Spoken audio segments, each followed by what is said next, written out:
It's time to talk about your training and the importance of variability.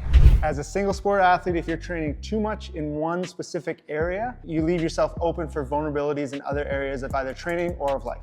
So Aaron here is obviously running, and running's great. And if he's training for a run, we want him to be doing a lot of running. However, as you can see from Aaron, his hip moves in maybe a total of 40, 50 degrees range of motion. His knees about the same, his ankles are about the same.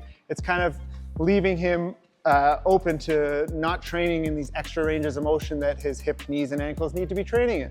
He's also only working on impact and short sustained contact with the ground. He's not working on a long sustained contact and long standing movements. So to be doing just running, again, is leaving him open to all these other areas of both training and of life that he may need later on in his life.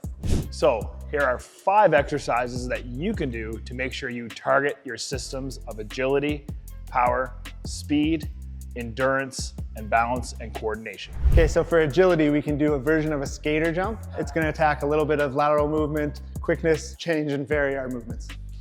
So to address power, you can do something simple like a kettlebell swing.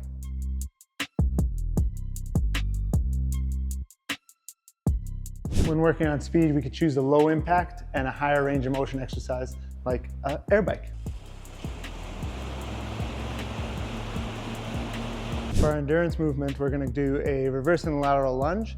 You can choose a moderate weight and make it challenging so that you can still do high reps, but you're kind of getting that heart rate up. Again, we're moving in multiple planes of movement, which is helpful, and we're increasing our endurance with low impact exercise.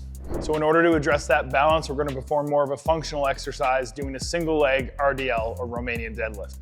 Stand on one foot, weight in front, hinge, in an airplane position, maintaining that control on that left foot. So of course, if you're a one sport athlete, you want to train that sport kind of as your high priority, but consider mixing in different ways of training and different modalities of training so that you can handle life, whatever life throws at you, without having any sort of problems or ending up in a physio clinic. Constantly varied movements within your training. Get after it. That's good.